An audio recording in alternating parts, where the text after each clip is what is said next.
이야기 18번째 시간입니다. 이번 주 다룰 내용은 고려와 거란의 전쟁입니다. 그 당시 동아시아의 국지 정세를 먼저 알아보겠습니다. 중국은 송이 중국을 통일했습니다. 거란은 요를 공국하고 연운 16주를 점령했습니다.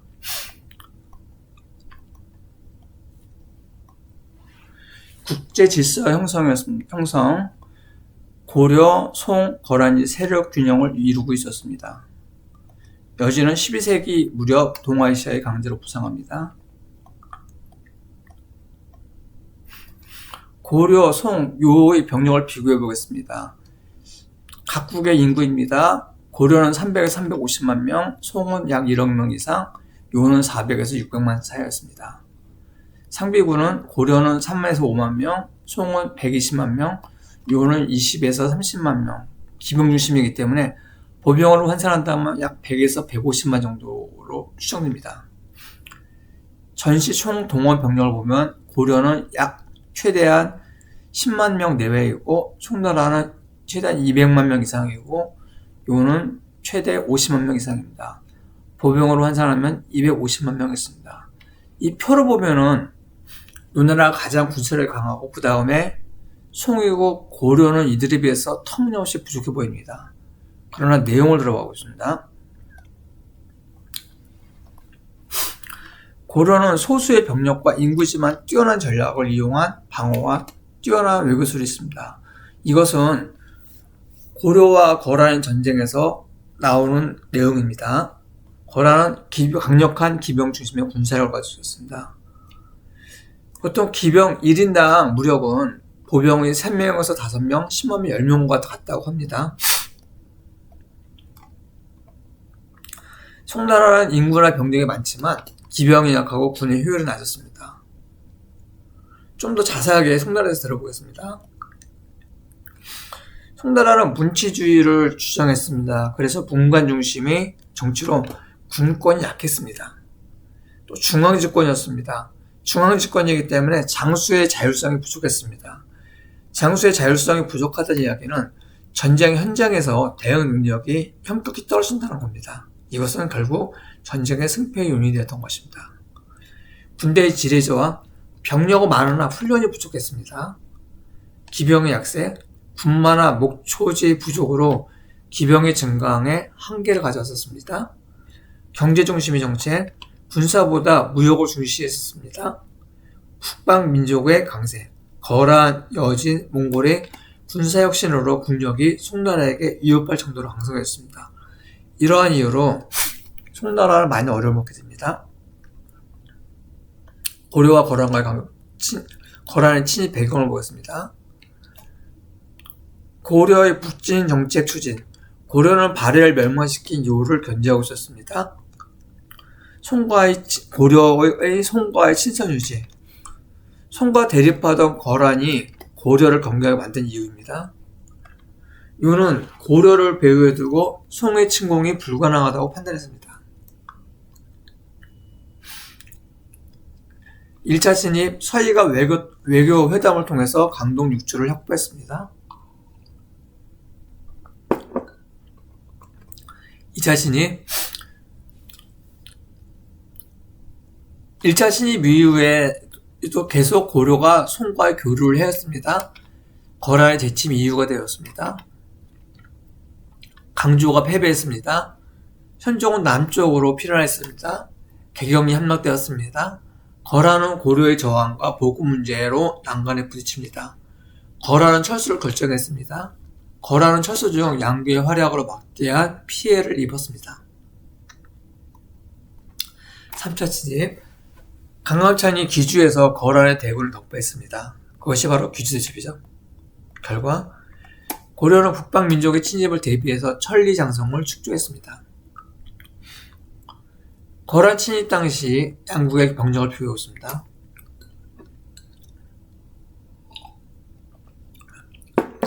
1차 침입 당시 고려는 약 2만에서 3만이었습니다. 거란은 8만 명 가지고 들어갔었습니다. 2차 침입, 고려는 약 10만 명이었습니다. 거란은 약 40만 명이다. 이 40만 명이라는 근거는 고려사에 있는 기록입니다. 3차 진입, 고려가 약 12만 명이었고 거란이 약 10만이었습니다. 좀 더 자세하게 살펴보겠습니다. 거란의 침입의 원래 목적은 고려 멸망이 아니었습니다. 거란은 고려와 송과의 교류를 차단하시는 것이 목적이었고, 고려를 거란의 외교 질서 안에 편입시키는 것이 목적이었고, 압록강의 동쪽 국경을 문제를 해결하는 것이 목적이었습니다. 고려가 거란과 외교를 맺게 하는 것이 이들의 목적이었습니다. 거란의 입장에서는 고려가 일정 부분 외교적 양보를 하면 굳이 큰 피해를 감수하면서 장기전을 치를 필요가 없었습니다.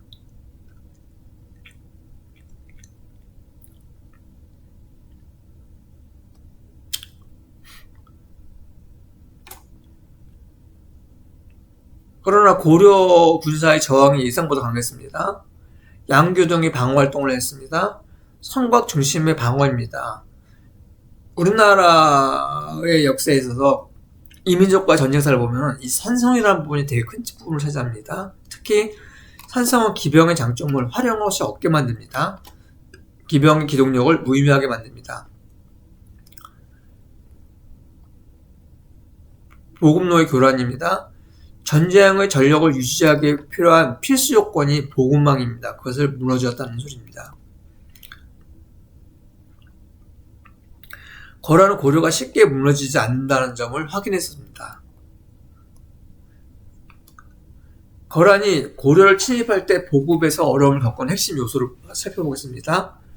만주에서 고려까지 긴 원정거리였습니다. 고려의 지형은 산악 중심의 험한 지형이었습니다. 고려국부는 산악과 하천이 많아서 수레 이동이 매우 어려웠습니다. 산악 지역으로 인해서 도로가 미비했었고 속도를 중시 여기는 기병의 장점이 사라지게 되었습니다. 고려의 청화전술입니다. 거란군은 현지에서 식량을 얻지 못하게 되어 보급에 치명적인 타격을 입게 됩니다. 고려의 산성 방어체계. 거란군은 산성을 완전히 점령하지 못하기 때문에 후방의 보급로를 유지하기 힘들게 만들었습니다. 겨울 기후와 말 사료의 부족. 겨울의 고려 북부에는 말 먹이를 현지에서 조달하기 어렵게 만들었습니다. 이것은 거란의 주력군인 기병의 타격이 컸습니다. 거란의 해상 보급 부재. 거란군은 육상 보급에만 의존한 반면 고려는 내륙 수군과 해상을 활용해서 비교적 안정적인 보급 이동이 가능했습니다. 비록 거란은 강력한 기병국가였지만 고려의 지형과 방어 전략 때문에 빠른 기동전의 장점을 살리지 못하고 결국 보급의 붕괴로 인해서 패배하게 되었다는 사실입니다. 여섯 번째, 서유의 외교적 담판의 결정적인 역할. 앞에서 제가 이야기했듯이 거란의 목적이 고려의 멸망이 아니고 고려와 송과의 당교가 목적이기 때문에 외교적으로 해결한다면 굳이 거란은 전쟁을 할 필요가 없었습니다. 이러한 배경하에 서희와 외교적 담판이 벌어졌던 것입니다. 서희의 주장입니다. 고려는 고구려의 계승국이라고 주장했습니다. 고려는 고려국을 계승한 나라다. 이것이 어떤 의미냐면 압록강의 동쪽 땅은 고려의 땅이라는 논리적인 설명이었습니다. 이 주장은 거란이 차지하고 있던 여진 지역의 문제와 연결되었던 것입니다. 송과의 교류는 거란 때문이라는 논리를 폈습니다. 이게 무슨 말이냐? 고려와 거란 사이에 여진이 있어서 직접 교류가 어려웠다. 그래서 우리는 어쩔 수 없이 송과 교류했다. 그 이야기입니다. 고려가 일부러 송과 가까워진 것이 아니라는 주장의 근거가 되었습니다. 거란과 국경 문제가 해결된다면 거란과 교류가 가능하다는 뜻을 전달한 것입니다.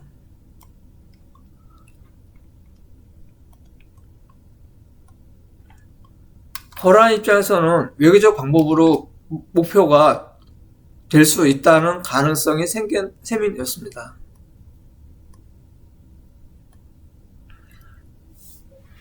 談判의 결과 압록강 동쪽인 영토인 강동 6주를 고려는 확보했습니다. 이는 거란이 고려를 완전히 적대국을 만들기보다는 완충국으로 해결해 보려는 근거에서 모의전 증거였습니다. 그러나 고려는 이후에 이 지역에 성을 쌓고 북진 정책의 기반을 마련했습니다. 7번째, 거란은 또 국제정세에 부담을 느끼고 있었습니다. 거란이 갖고 있던 부담 요소. 북방에 있는 유목 세력의 견제. 북방에 있는 민족이 거란뿐만 아니라 몽골도 있고 여러 가지 유목 민족이 있었기 때문에 그들을 견제할 수밖에 없었기 때문에 고려와의 전쟁에 집중할 수는 없었습니다. 또 송과의 대립, 넓은 영토의 통치 문제 부분도 있었습니다. 고려와 장기전을 벌이면 발생하는 위험 요소가 무엇이었을까요?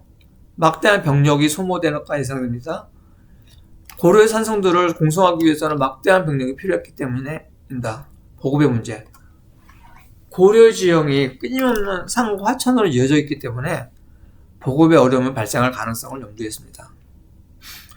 송나라의 음식에 대한 두려움, 고려와 송의 협공의 가능성에 대해서 염려를 하게 됐습니다. 결론적으로 외교적으로 고려를 굴복시키는 편이 훨씬 이익이라고 거란은 생각할 수밖에 없었습니다.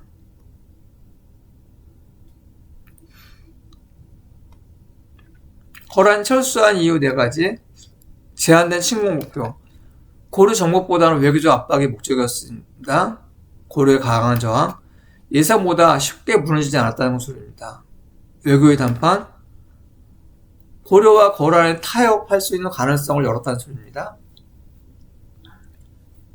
4번째, 국제정세의 부담. 송과의 대립 때문에 장기전에 대한 부담을 느꼈습니다. 이러한 이유로 거란은 철수할 수밖에 없었던 이유입니다. 그러나 거란은 고려의 배신감을 느끼게 되죠.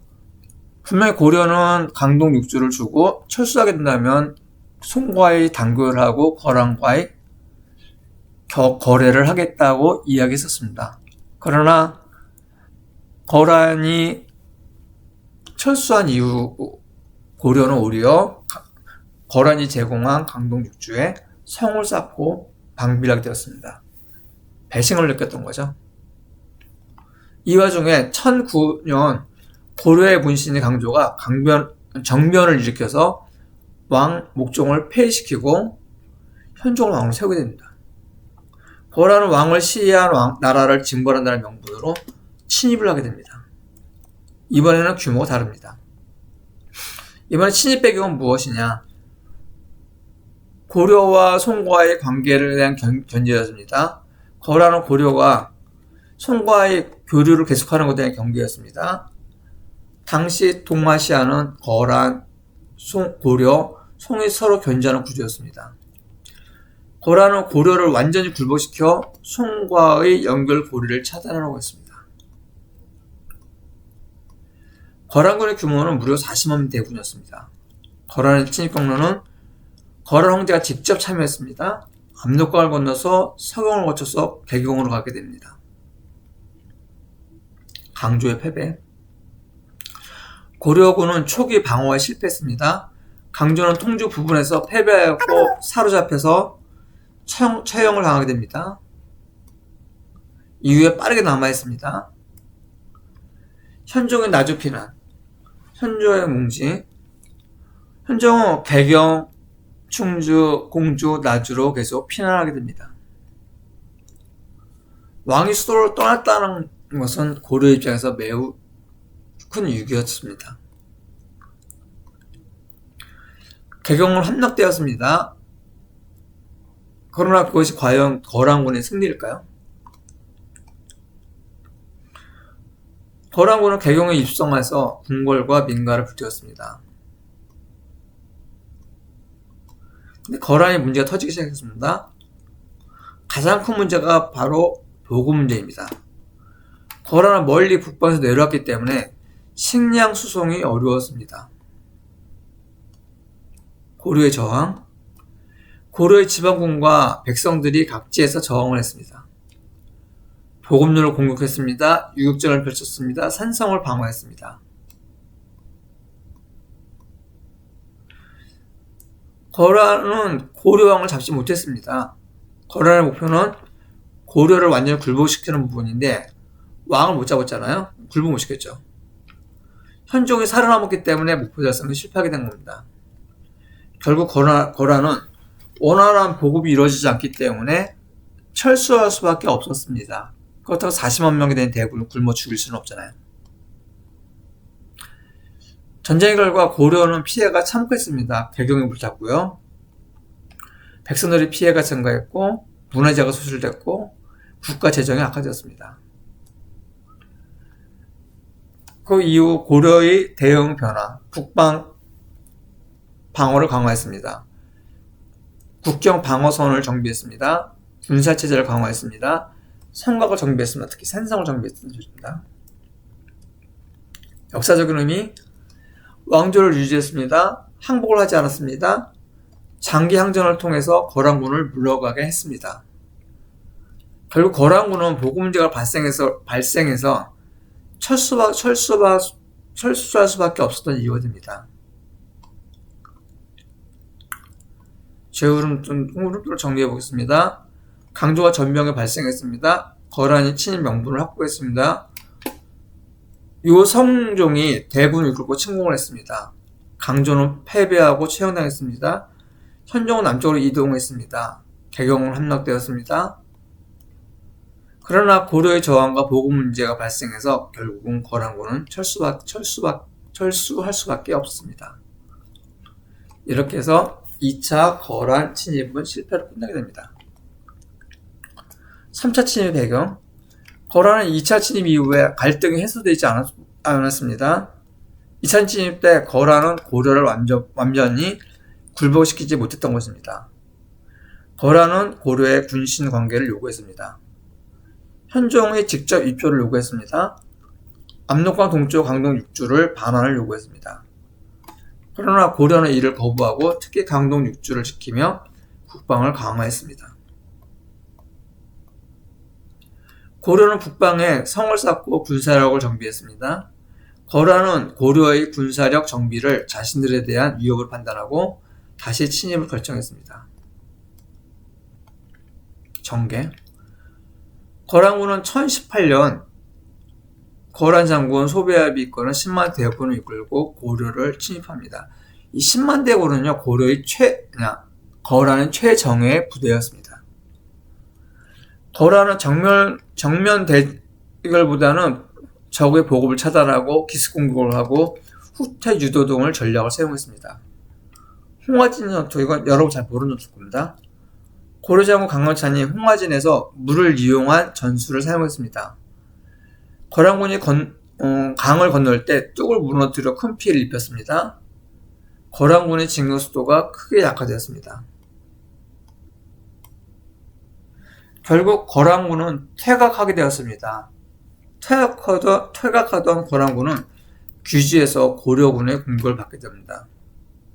강화찬은 포위 공격을 실시하여 거란군 대부분을 전멸시킵니다. 거란군은 수만 명이 전사하고 소수만 살아 돌아가게 되었습니다. 이 말은 거란의 가장 최정예 부대가 전멸했다는 소리죠. 그럼 고려가 왜 이길 수밖에 없었을까요? 강함찬의 전략입니다. 강함찬은 정면 충돌보다는 유인, 기습을 활용했습니다. 지형을 이용했습니다. 보급로를 공격했습니다. 가장 큰 문제가 항상 이민족과 우리 민족의 전쟁의 가장 큰 문제는 항상 이 보급이었습니다. 거란군은 먼 거리를 원정했기 때문에 식량과 군수품 공급이 어려웠습니다. 고려군은 이를 집중 공격했습니다. 세 번째, 고려군과 백성의 항전. 지방군과 백성들도 거란군을 공격하며 협력했습니다.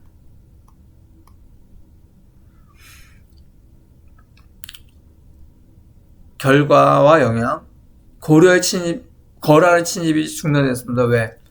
거란의 10만 최정예 부대가 전멸했잖아요. 더 이상 거란은 고려를 침략할 수 있는 여력이 없던 거죠. 귀주대첩을 이끈 귀주대첩 이후 거란은 고려 침략을 포기했습니다. 고려의 국제적인 위상이 상승.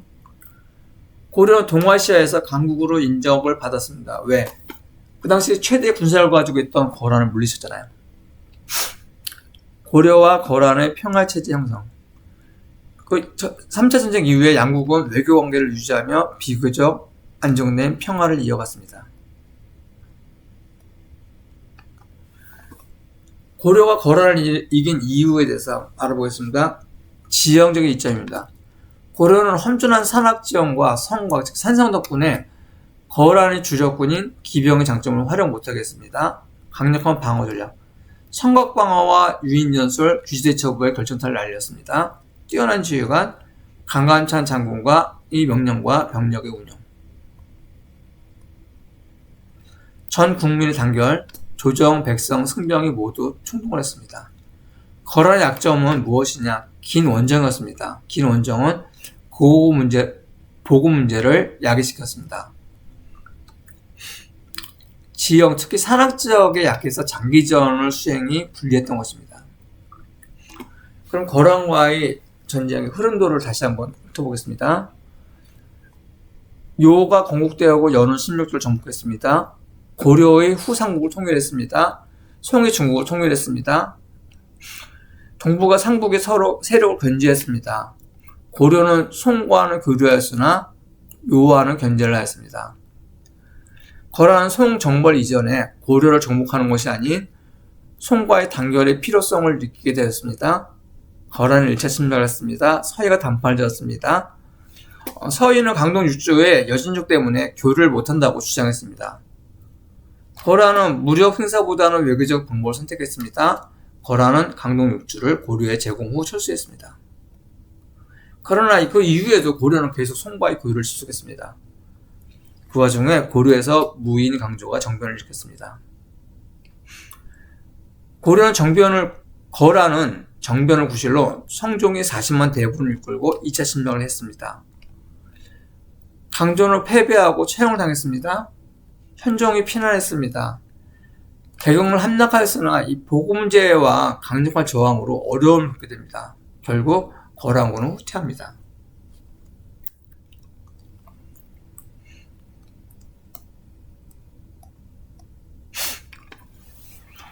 후퇴 중 양국에 의해서 큰 피해를 입게 되었습니다. 고려는 국경에 대한 경비를 강화했습니다. 이 국경 경비 강화는 오히려 거란의 3차 침입을 촉발시켰습니다. 거란은 3차 침입을 했습니다. 홍화집 전체에 타격을 입었습니다. 후퇴 중 귀주에서 대피를 당했습니다. 소수만 생존했습니다. 이 소리는 거란의 주력군이 상실됐다는 소리입니다. 즉 고려의 공격력이 상실됐다는 소리죠. 이로 인해서 고려에 의해서 동북아 삼국의 평화가 유지되었다는 소리입니다. 이것으로서 거란과의 전쟁에 대한 내용을 마치도록 하겠습니다. 그럼 다음 주 금요일 날 또 뵙기를 바라고 강의를 이거로 마치겠습니다.